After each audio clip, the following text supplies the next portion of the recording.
give me one shot here on a blue chip stock, believe me, Kevin, the only problem you're gonna have is that you didn't buy more. Nobody knows if the stock is going to go up, down, sideways, or in circles. What's going on, NBA draft fans? Your boys are back. The Wolves of Ball Street, your favorite draft analysts, your friends from the Draft Deck. NBA Draft Show on the No Ceilings NBA podcast feed. My name is Corey Tulba, and I am here as always with my co-host and good friend, Albert Garbage Time Gim. Albert, how we doing today? My physical body isn't doing great. Got a little bit of a cold. It's not COVID though, so if you guys are worried about that, I don't have that, but did catch some sort of cold. But other than that, my mind is bright and aware and excited to be here, and I'm ready to rock. Which is a good thing because we need your insight, because you took a scouting trip recently. And before we get into our little game where we select a 5-man team based off of the draft DAC stock market prices that we set for the players last week, I want to hear about your scouting trip out to see the UCLA men's basketball team, because there's a good number of prospects that were in that game and you were there up close. You took a video of Amari Bailey shooting a jump shot that has surpassed 300,000 views on TikTok, which is pretty dope. Follow us on TikTok at No Ceilings NBA. And yeah, so where do you want to start? Because there are a number of guys on that UCLA team that are interesting scouting dudes. I think we can kind of wrap two guys into one by talking about the new incoming players in terms of Adembona and Amari Bailey. They were pretty damn interesting to watch. Mm-hmm. All right, so let's talk about Amari Bailey first. We mentioned him, the jump shot. A lot of people were surprised that he cut his hair. That was a big talking point on TikTok. But what was it about Bailey that you either liked or didn't like? And I guess we should say, did you like him any more or less after viewing him? Because that's somebody you wrote about and you've been high on.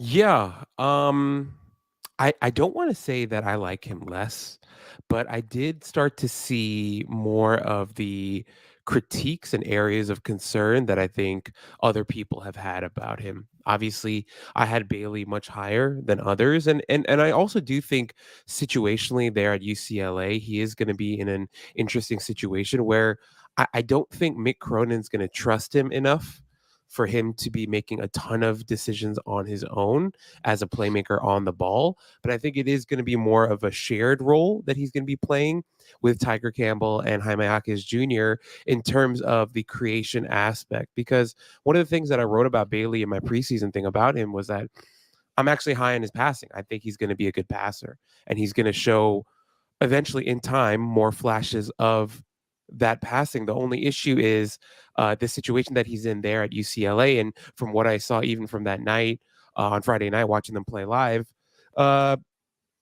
he's not going to get the lion's share of the creation on that team. So I think to answer your question, Corey, I think I still like Bailey a lot, but there were certain things that I saw that had me a little bit lower on him now than I was about a week ago.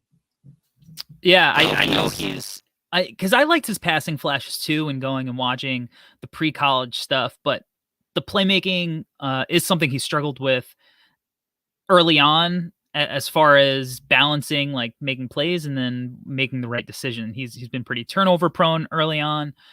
But, for point guards, it's hard jumping up levels and you have the ball in your hands and you're making those decisions and you're adjusting to the speed and the talent and the physicality. So, it's nothing to panic about this early on in the season. It's just something to look out for as we progress. What did you think of his shot? Because it's another point of emphasis for him that is, I think, going to determine, where his potential is.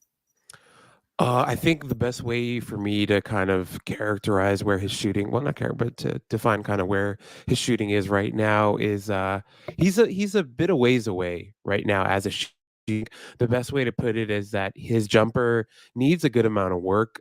Even in the videos that I posted, of Bailey shooting in warmups, you can see that there are some moving pieces to his shot. Things are not super compact or super clean right now. But overall, though, the thing that I did want to say is there is a a spirit of aggression that he has that I also wrote about in my preseason thing that I got to see up close in person, where there is a desire for him to get shots up. He's not shy about it. He does try to get to the basket as well and use his athleticism and his physicality to finish over even larger guys as well. So that part I did enjoy. But in terms of the shooting specifically, I think he's just going to have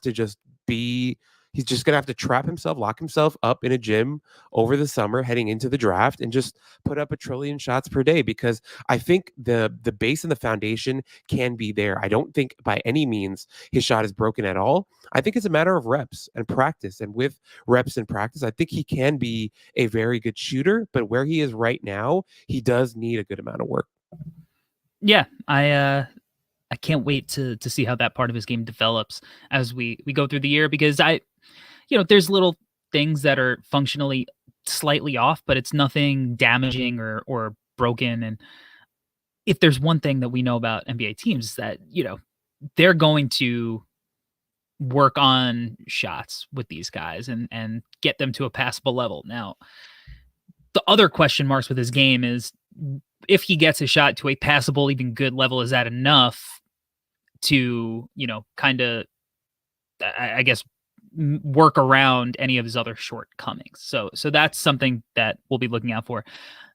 A guy I'm very interested in is Adem Bona, because he's somebody that I am a little bit cautious of. One, just given his role, the rawness that, we've seen this movie before with Peyton Watson last year with a really athletic, raw, kind of big guy. I didn't necessarily always love watching him at Prolific.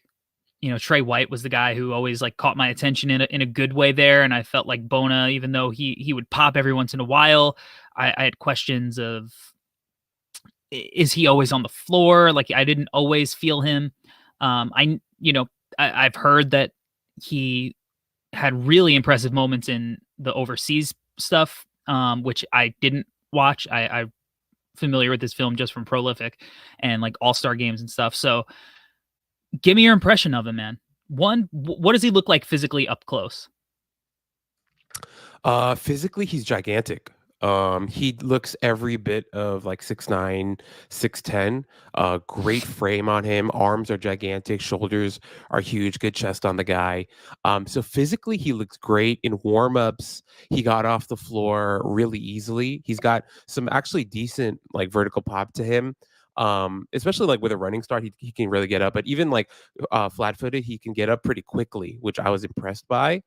But Corey, what you said in terms of your evaluation from him at Prolific was essentially what I saw in person at UCLA. So that was actually Bona's first game of the season. He had missed the first game, so he came in for the second game, got the start and everything. But he struggled a little bit with fouls. He was in a little bit of foul trouble early on. I think raw is a great way to describe where he's at right now. Overall, in the very I don't know, for most of the game, it was hard to feel his presence. So I think you're really accurate in saying that, because a lot of times I'm watching the game and he would be on the floor and I had no idea he was on the floor. And also it could be a part of the way that UCLA was running things. I don't know. The way that Jalen Clark was playing defensively, the types of steals and runouts that they were getting. Maybe that's why also I didn't feel him in the beginning. But overall, Corey, I really do agree with your evaluation of him, because I think so. In my opinion, he might be a 2-year guy, is how I feel right now, because of how raw he is. But the tools are there. And the way that he was practicing, warming up, was really good. He was really into it. He was getting really aggressive. All the post-up stuff, I shot some of it. He was really getting into it, getting after it, trying to be aggressive and trying to take all those reps very seriously. So that is good. But In terms of his development, I think a second year might do him well, but who knows? Maybe he just explodes over the course of this first year, and then he goes on to the NBA. But just from what I saw in night one, I think raw is a really good word to describe where he's at. Now you mentioned that he's had some foul trouble, and I think when you're conversely looking at big men, when we were talking about like Amari Bailey might be struggle with decision making because of the speed of the game, a lot of times young bigs get into foul trouble. Do you think his foul trouble was more of a like him being over aggressive, or him just being like a step late on rotations and kind of adjusting to the speed of the game? Like, where do you think he was struggling on the defensive side of the ball to where he did end up being a little over eager, overzealous, and picking up some fouls? In my opinion, unfortunately, it was a mix of both. Mm. Where it was his first game, I think he really wanted to prove himself. I think he wanted to live up to, his standing as like, a highly touted new guy. So he was definitely trying to be aggressive, but also Corey, he was late on some stuff, and overall, like the speed of the game was something that you could feel that he was trying to catch up to. I think some rust might have been involved with him, it being his first game, whatever. Mick Cronin was really on him a couple times, just absolutely shouting in his face, and the resounding thought in my mind all night long was, wow, like the Mick Cronin experience as a player must be not the easiest, because he is shouting in their faces and pointing in their faces. So I was like, I almost felt bad for some of the kids, but Corey, I think it was a mix of both. Where he was a little overzealous at times, because it was his first game, but also just the speed of the game. I think he was catching up just a little bit. Yeah, I think where you said he might be a 2-year guy, I could see that outcome. I could also see like him really impressing in an empty gym and pre-draft workouts, and some team either at the end of the first or in the second, gives him a look just based on his profile, maybe thinking, why let him play a second year in college when we can get him in our G League program and let him develop with our staff in our system and see what we have on him. But I could see either outcome with him. So finally, I think the last draft prospect that we have from UCLA is our guy, Jaime Jaquez Jr., who we have some skeptics at no ceilings with Jaime, but we were fans of him last year. We even dedicated an episode to him on the old Draft Deck feed. So how did Jaime look? He looked like an NBA player. Yeah. Is how I want to put it, Corey. He was extremely mature. He was never pressing. He was never sped up. He knew exactly what he was doing at all times, and he looked very comfortable with what he was being asked to do. The shooting range looks like it's like very comfortably extended out to 3-point range now. He puts them up really comfortably. It looks fantastic. The rotation on his jump shot looks absolutely picturesque. I really do think he's going to become a high-level shooter. Now, obviously, I'm not saying he's going to be an elite shooter, but he's really going to be able to shoot the ball. His physicality has held up. He looks just as strong as he did last year. His upper body, fantastic. He played really hard. He's showed some more growth. He already did last year, but even more growth with the ball in his hands. He just looks extremely comfortable. Even hunting his own shot. None of it looks forced. None of it looks uncomfortable for him at all. I really enjoyed it. Some of the passing that he was doing as well. Just overall, just felt like it literally just felt like I was watching an NBA player play with college guys. And I'm not even saying like he's some superstar that I'm going to have going in the top 10, but he was really, really good. And one of my favorite guys to watch. I mean, he's a senior. He's played in big games. He knows the system in and out. He knows the speed of the game. And he's a guy like, you see like him checking Paul George in summer workouts. So, I mean, I think when you get to scrimmage with guys like, Paul George and all those guys who are going to those runs and you're guarding them, it's like, somebody from whoever the fuck state university, that you're checking up. It's like, it's a little bit of drop off in talent there. But I think that Jaime is like one of those guys where you're just going to be like, the Grizzlies drafted him and he's playing rotation minutes right away and he's helping them win and like he's playing off Josh so seamlessly and he's connecting and moving the ball and like he's just one of those guys. Like he's one of those guys that get passed up on for somebody who you're betting on a talent late when the more likely outcome is that Jaime is going to be like a guy who could help you versus, the home run swing. He might be, a single, but that single might drive in a run.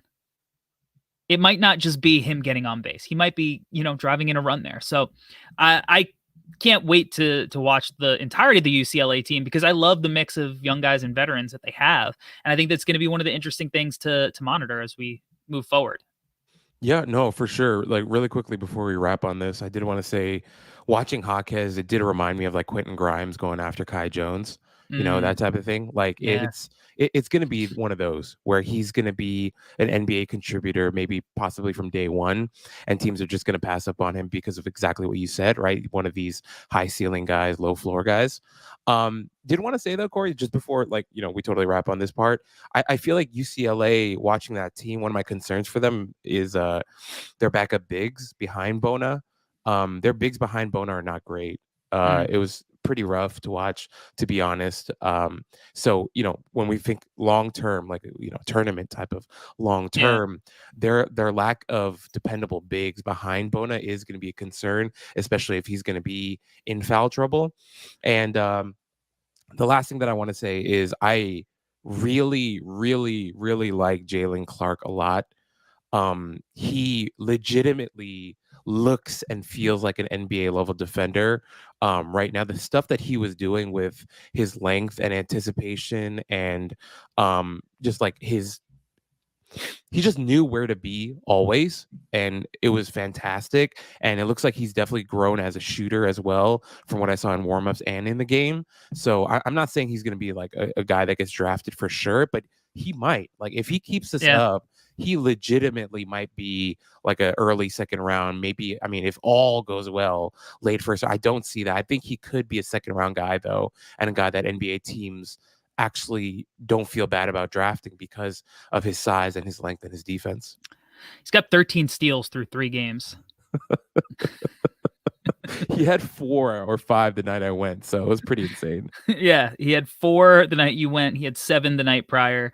He's got a couple of blocks. He's got 9 assists. Like, he's definitely maybe we should keep an eye on what's happening here type of guy. All right, let's take a quick break, and then we will get into a fun exercise.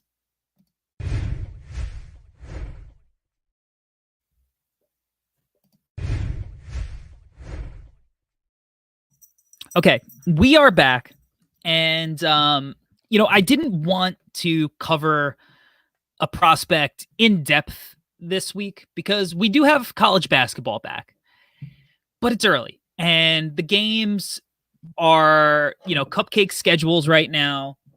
And it feels a little bit early to just go really in depth on a guy that we're probably going to want to cover later on as well. So what I thought we would do is piggybacking off of last week when we broke down the top 40 prospects based on their draft stock that we put up on NoCeilingsNBA.com.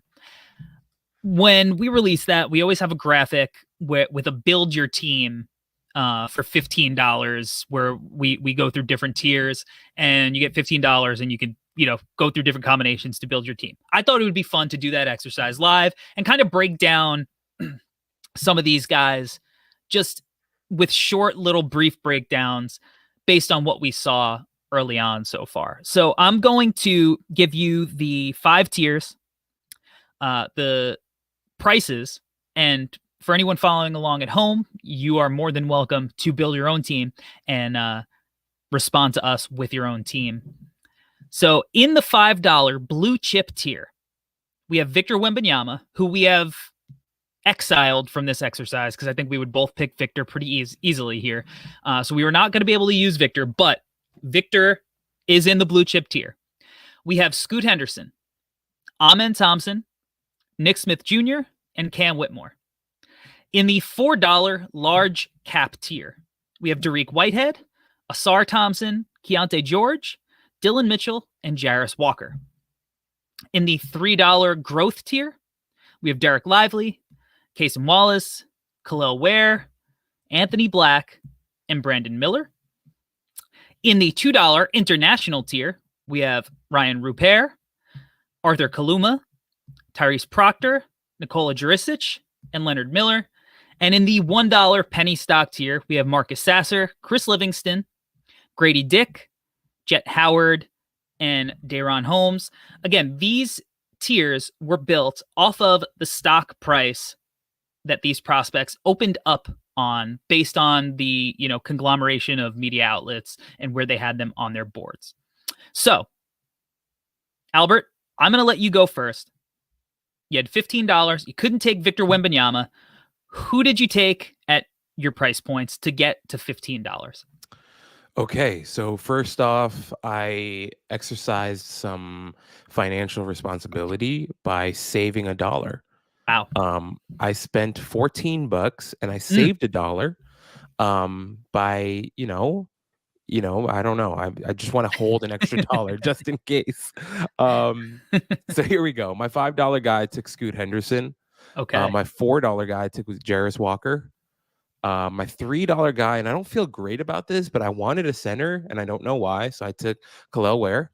Mhm. And then I took two $1 guys in Grady Dick and Jet Howard. Was what I did. And then I have $1 extra to grab someone else later on if I need, All right. So I love that you were fiscally responsible because who knows, maybe you can carry that dollar over for the next time we do this exercise at the next update. I did spend $15. I didn't take any $5 tier players. Oh, okay. Yeah. So I took two $4 tier players. I took Jarris Walker, so we have overlap there, and I took Keontae George. Nice. I took two $3 tier players. I took Brandon Miller, and I took Kel'el Ware. And then I took one $1 player, and I took Marcus Sasser. So we have a little bit of overlap, which I expected. Honestly, I probably expected a little bit more overlap, so I'm pretty happy with this outcome. We have Jarris Walker and Kel'el Ware, so we have the same front court. Why did you take both of those guys? Well, first off, I took Ware because the more I watch Ware, the more I'm like, well, this guy is interesting. Is the resounding thought that I keep having as I watch him play. Do I feel like I love him? No. Yeah. Do I feel like I love Derek Lively either? No. But there's something in my gut. And Corey, I won't even lie, dude. Probably a big part of it is because you're the one who told me to go back and watch more Ware. So maybe that's why I feel this way. But I like Ware. Like I like how he moves. And I think that's important, right? The fluidity to his game. Not that I don't like how Lively moves, but there's something about Ware that I like. But I also like this pairing of Ware and Jarris Walker, just because Jarris Walker is going to be the Mr. Do-It-All on my squad. He's going to be a guy who is going to be able to give Scoot a breather once in a while by creating for him. He's going to be a defensive stalwart for us, like absolutely one of the pillars of our team defensively. He's going to be able to score more than enough, for us to support the rest of the squad. So I just felt like putting him next to Kel'el Ware, where if Ware gets into foul trouble and I need to play Walker at the 5, I can afford to do that. But also them together on the floor, like Walker with his playmaking and passing and ball handling with a guy like Ware, like what if they just run big pick and roll? Like that's fun. I'm very excited in that. That is fun. I like that. Yeah, that's why I went ahead with those two guys. Yeah, I very similarly. And I think with Kel'el Ware, I feel like he's moving a lot more fluidly, consistently. And seeing that, and again, like this is something that you see with young guys, man. It sometimes just out of nowhere it clicks. Like that's how fast development happens when you go from like high school to the next level, or even junior to senior year. Sometimes we see it, freshman year to sophomore year for returners. Like at this age, sometimes things just click and you just jump up a level. With Kel'el Ware, I feel like his movement, like he had some nice possessions out on the perimeter. And I think what people are underselling with him a little bit is he's fucking huge. He is huge, man. And when he contests shots and he uses the full length of that reach, it's really, really tough to get a clean look off of him. He had good moments in the pick and roll. There's this beautiful possession where he was in a drop, played the cat and mouse. The guard kept the ball and he just swatted it like the layup. Just swallowed it up. There was another possession on the perimeter where he switched onto a guard, forced him into a tough shot, which I think ended up in an air ball. His closeouts, he got his hands on a couple. And again, this competition is not the greatest competition in the world that he's playing. And a lot of these guys are going to get wake-up calls very, very soon on that talent level. But I thought that he displayed some stuff. A couple of passing flashes, the offense in and out, which I'm expecting, especially because, I don't think he has NBA level high level playmaking with that Oregon team. And I think at the NBA level, he's going to be a guy that you set up. Like his role is he's going to be a dive man, a pick and pop guy, very simple actions. So I'm not too concerned with anything more than just like consistent NBA level flashes from him this year. But the defense is stuff that he is going to have to prove. And so far he has. So we'll see what happens when he plays tougher guys. But I liked what I've seen so far. And, for $3, I think fitting him in there with no Wembanyama is good value. Jarris, I think he's shown what we've known for a while. I think he's going to have inconsistent scoring outputs this year. But Houston doesn't need nor want him to be a big time scorer. They want him to be a defensive destroyer and just a cog of their offense.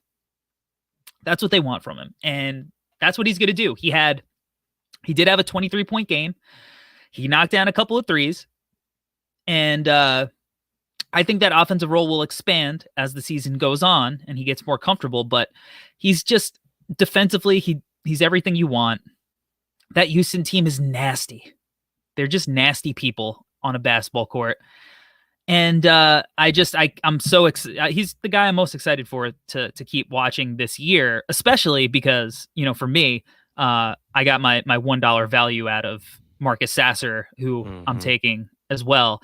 And for my point of attack defense there and also shooting because Kel'el Ware is a theoretical shooter and Jarris Walker is a shooter that, I don't mind him shooting when he's open, but no one's going to call him a knockdown guy. I needed a knockdown guy, and I got his partner in Marcus Sasser for $1. He's considered a penny stock, but as you know, I called out last week. I think there's a shot. My hot take was he's going to be a lottery pick, which I might look, very foolish on later in the year, but that's my hot take. It's early in the year, and I'm throwing him out there. So that was my first backcourt guy. You went with Scoot Henderson, which is a, obviously incredible decision on your part.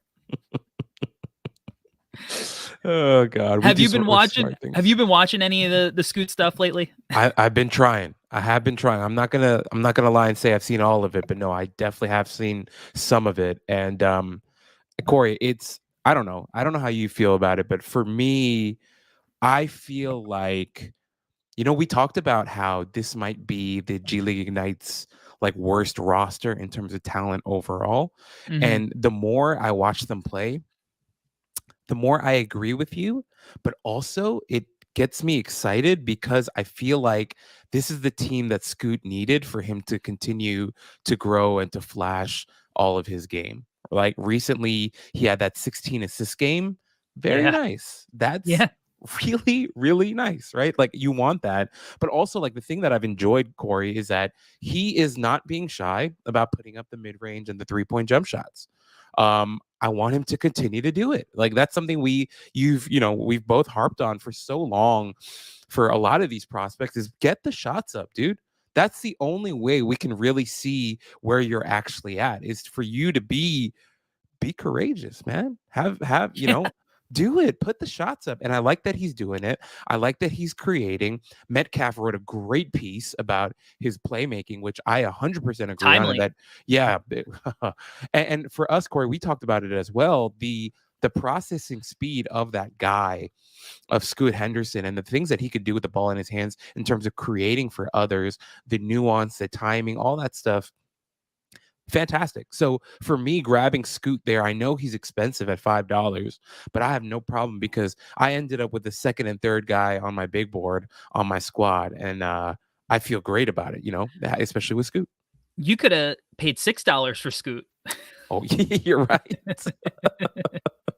You were fiscally irresponsible, but no, I he's was. worth every penny, man. And what's, I mean, so impressive about him, I think he's been 3 of the last 4 games, he's been over 25 points. And the game that he was under, I think, was the 16 assist game. Right. So he's still he's generating a fuck ton of points.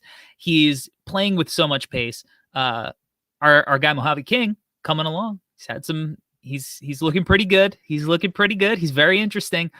Keep him on your radar. But Scoot is the perfect guy for a guy like that because he's made every pass in the book. His playmaking is so damn impressive. And when I watched him last year, that stood out.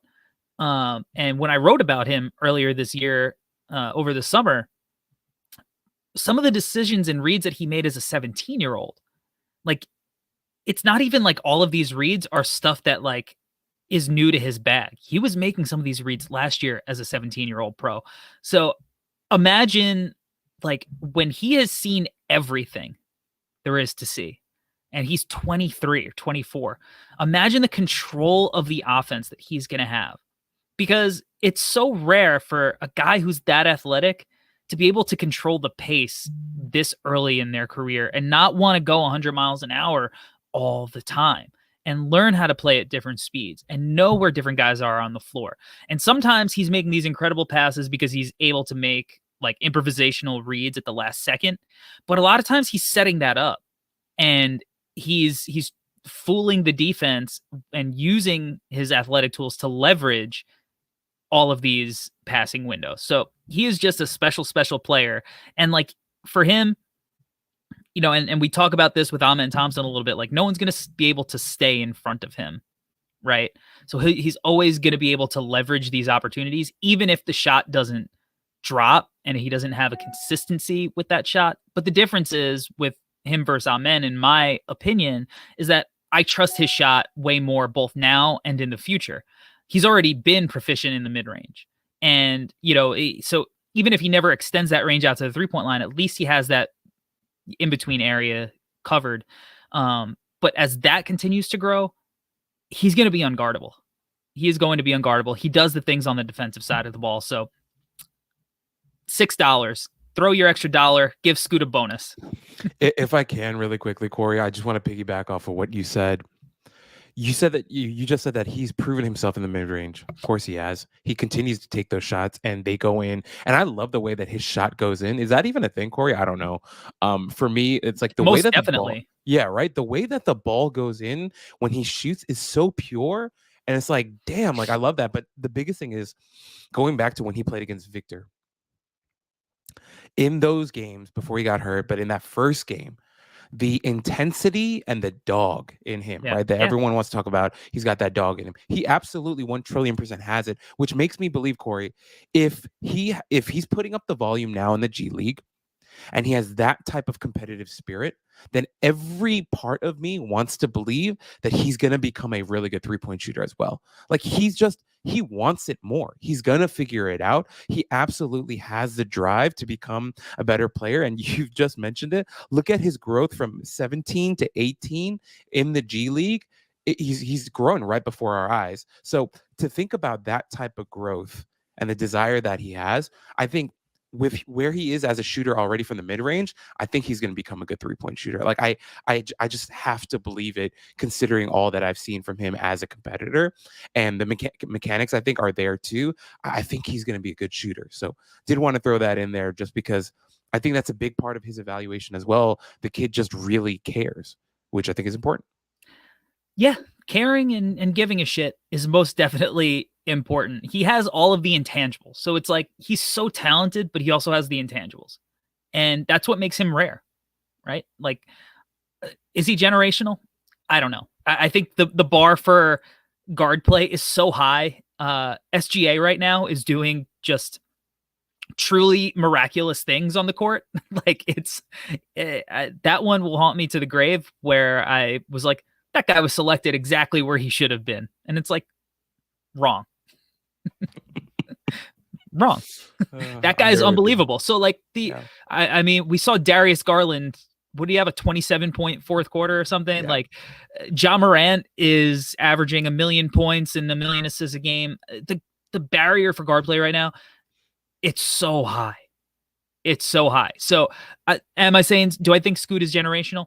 I don't know. I think that we might be entering a generational crop of guard play more than anything else, but he is easily worth the number one pick in most other drafts. So you cannot fault spending every bit of that $5 on Scoot Henderson. Yeah, 100%. We've got some great guards. All right. You also took Grady Dick for your backcourt. And Jet Howard. Well, yeah, backcourt. Yeah. Well, for your wings, your Yeah. wingy guys. What was it about Grady Dick and Jet Howard, besides the value of them being listed at $1 with their draft stock right now? Because I think Jet Howard's draft stock is going to drastically change in the next update. We'll see with Grady Dick, but he had quite the debut for himself. So where were you at with Grady Dick before the season started, and where are you with him now?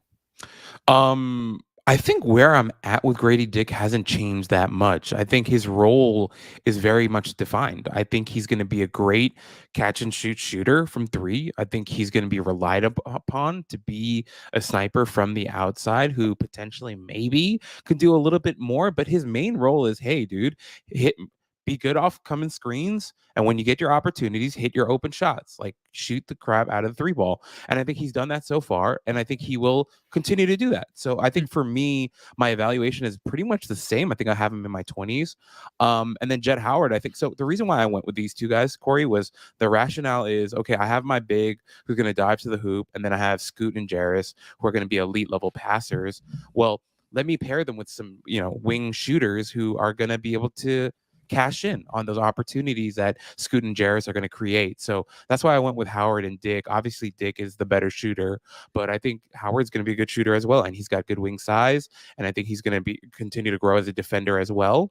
So yeah, I think that was my rationale. I just wanted to put two cheap low-end dollar shooters with some great creators on my squad. Yeah, and I think that Jet and Grady Dick both have some passing juice too, right? Like they're Jet's shown some stuff in the pick and roll outside of him like catching fire in a couple of games.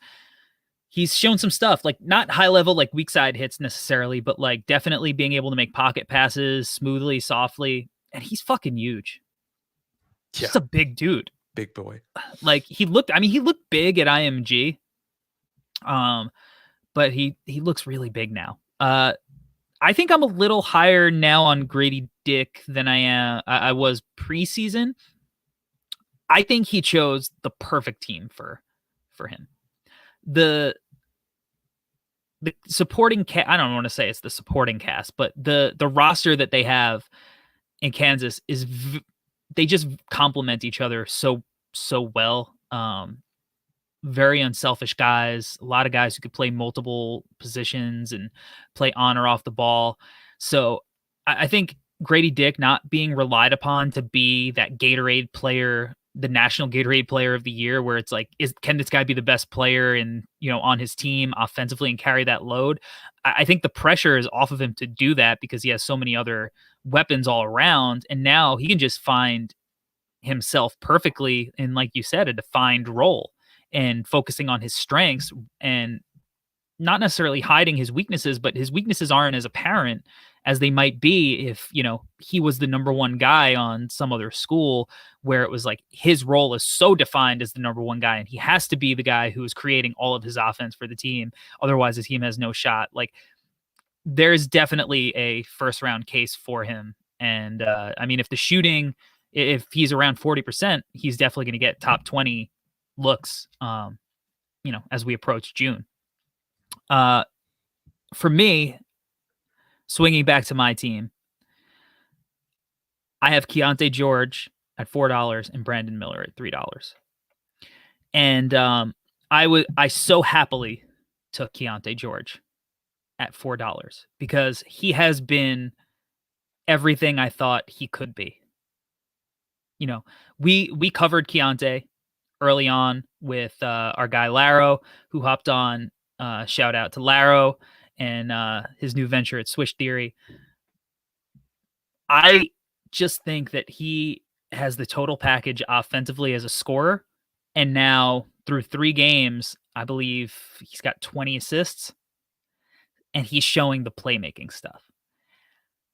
I mean, if he's going to be a guy that could be around 4 to 5 assists per game this year, on top of his potential, where I think, he's going to be a 20 plus point per game scorer in the NBA who's shooting around 40% on high volume, on tough looks, and can also D up at the point of attack. And because he's got such a good frame, body up and maybe guard up a spot or two.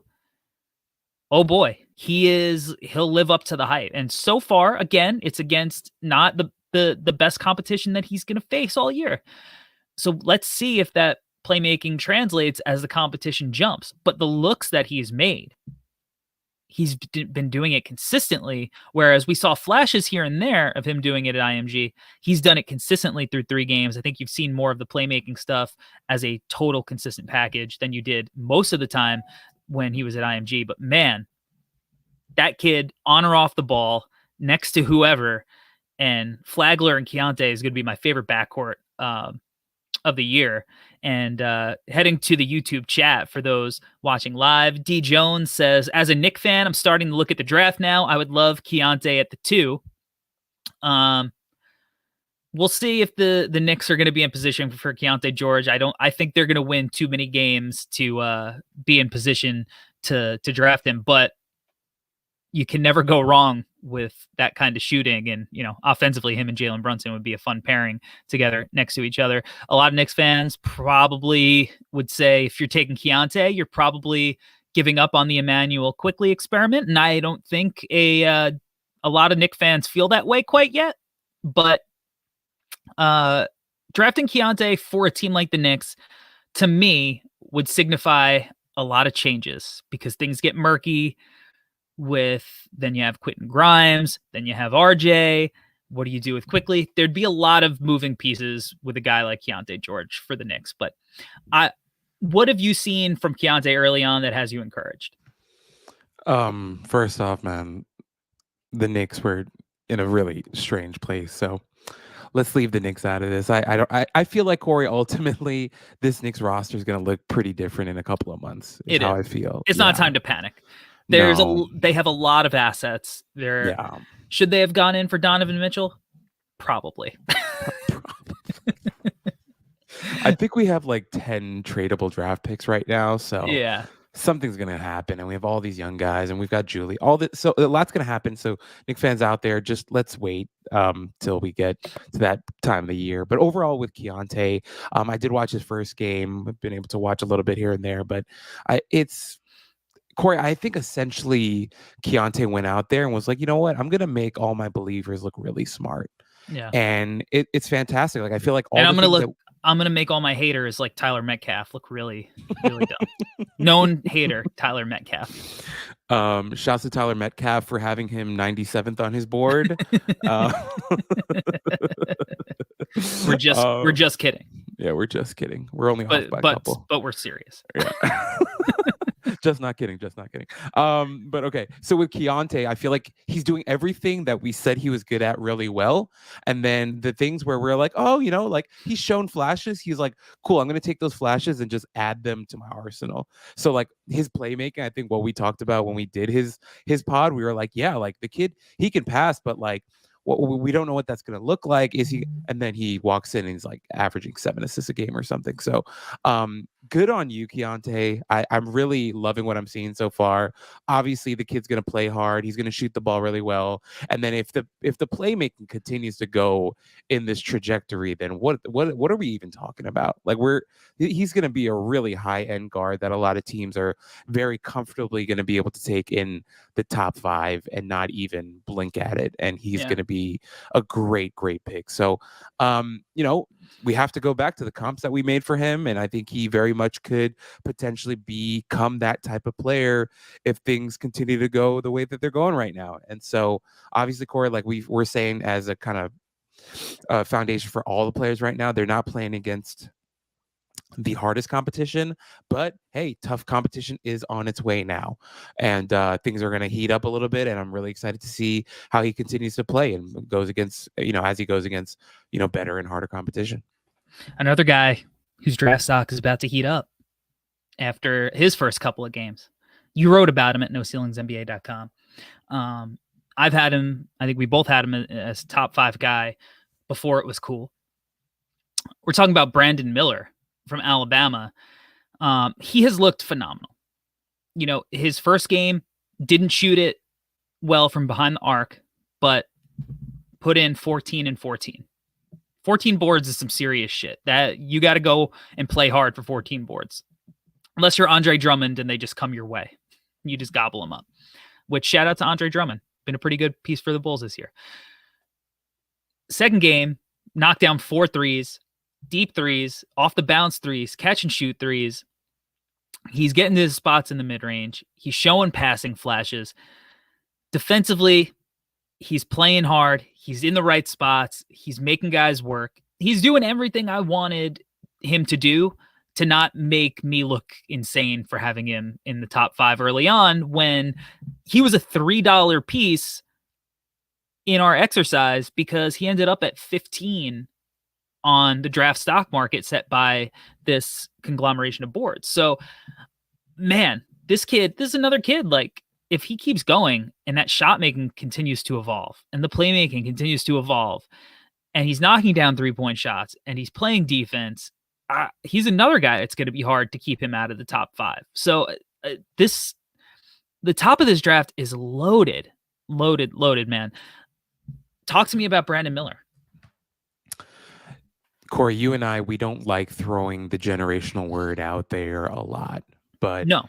Considering the level of prospects that we have in this draft class, and if they all hit their 1% outcomes, this might be a generational draft, the way that things are going. And Brandon Miller is just one example of that. He's a guy that you put me onto pretty early, and I absolutely fell in love with his game, and then I decided to write an article about it and just absolutely nerd out about his game and House of Dragon, and it was a lot of fun for me. And then I got to talk about him with Nick too on the Deep Dive podcast, and he's been awesome, man. And I don't remember if it was Metcalf or Maxwell. I think it was one of the two who said in our group chat, he wasn't just taking threes, he was taking big boy threes. And that's Maxwell. It was Maxwell, right? He was shooting it from way outside. And that's the type of stuff that gets you excited, because not only did he make them, but he took them, which is, once again, very important, because the willingness to shoot from out there, the confidence to shoot from out there, is the type of stuff that you can get really excited about. And as you mentioned, Corey, to get 14 rebounds in a college game is not easy, considering how long they're playing, So I think overall, man, if we consider all the different tools that he has, if we were to kind of, like, I don't know, an analogy here would be like a baseball prospect where you get these, what they call quote unquote 5-tool guys, right? Brandon Miller, he's starting to kind of look like a 5-tool guy in this draft class, because there are so many different layers to his game and different things that he can do well, that you start to put that together and you're like, wow, this is a supremely talented player. And not just because he does one thing well, but he does so many different things well. Like, I said the same thing on Nick's pod. I was talking about like the whole layers and stuff. And I really believe that with Brandon Miller. It deserves layers, to be said. It's a great analogy too.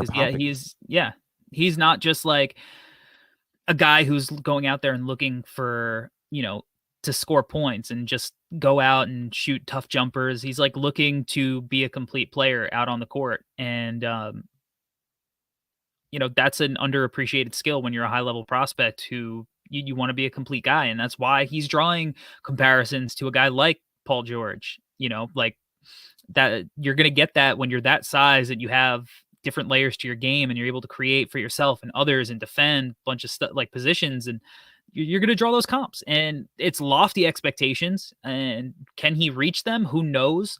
But he's got a hell of a lot of potential to do it, and he's showing that. And again, the competition, it's you got to take that into account. But we're getting close. If you're watching this live, you should go to our Twitter and find the link to the playback tonight and download the playback app and join us for the Champions Classic, which the No Ceilings crew, we're going to be doing both games. We're going to be watching it and calling the games live on playback. And if you're listening to this on your podcast feeds, then the Champions Classic already happened, which means that real deal college basketball games have started. So we're getting there. We're getting close. And we're going to start being able to nail down some of these evaluations a little bit more thoroughly. But to recap, we have Albert's team was Scoot Henderson at $5, Jarris Walker at $4, Kel'el Ware at $3, Grady Dick at $1, and Jet Howard at $1. My team was Marcus Sasser at $1, Brandon Miller at $3, Kel'el Ware at $3, and Jarris Walker and Keontae George at $4 each. So I had a lot of fun doing this. I think this is something we should do again during the next stock market update, because we'll also have a lot more to say about these prospects in an update, and we'll see how much our teams change, especially because the values of these guys are going to be different, and that's going to allow us to try to find value in different guys in that penny stock tier. But this was a fun one, man. So Albert, tell the internet where they could find you. You can find me at Alberto Gim. Alberto spelled Albert OEGHIM is my Twitter handles where you find me. I'm actually, by the time that this pod drops on Thursday, right? I should be dropping another article, another piece for our website. I'm gonna be writing about Cason Wallace from Kentucky, a guy that I'm going to try really hard to sell Corey on. Not that Corey's out on him, but he's a guy that I think is very interesting because he's not super interesting, if that makes sense. A lot of his game is very, it might feel, it's not super flashy, but he's a very good player. So I really enjoyed him. And Corey, really quickly before we go, I didn't get to say anything on Sasser. I didn't feel like you really got to talk about it much either, but so far, from what we've seen with Houston and Sasser playing on that team, well, I mean, he was on that team, but he looks phenomenal, dude. And I think your hot take is going to be one that we're going to have to pin somewhere and throw back in a couple of months because he looks really damn good starting the season off. So I did want to throw that in there that you looks like you're going to have a really good clip there to play in a couple months. We'll see. He'll have to stay healthy, and Houston's going to have to, not get knocked out in like the first round or something of the tournament. But I feel pretty decent about, my hot take.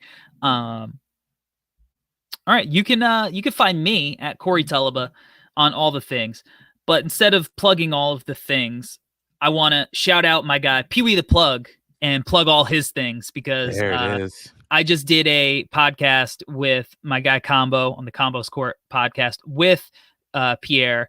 So you can go listen to that. We did like a 14 pick mock draft where we went back and forth. And Pierre just is the realest dude ever, man. And he used his time on that show not to plug himself, but to plug No Ceilings. And so make sure you go follow Pee Wee the Plug on Twitter, on YouTube, Through the Wire on YouTube, Through the Wire, the podcast. And because they are the dopest dudes ever. We got to hang out with them a little bit in Vegas for Summer League. And those guys have been like OG supporters of my stuff, of No Ceilings. And they're as real deal as it gets, just the coolest, most down to earth dudes. So shout out to Pierre, Pee Wee the Plug. Go there and go to NoCeilingsNBA.com. You can find all of our stuff. Make sure you tune in to the No Ceilings NBA draft show on Friday following us for Tyler and Tyler.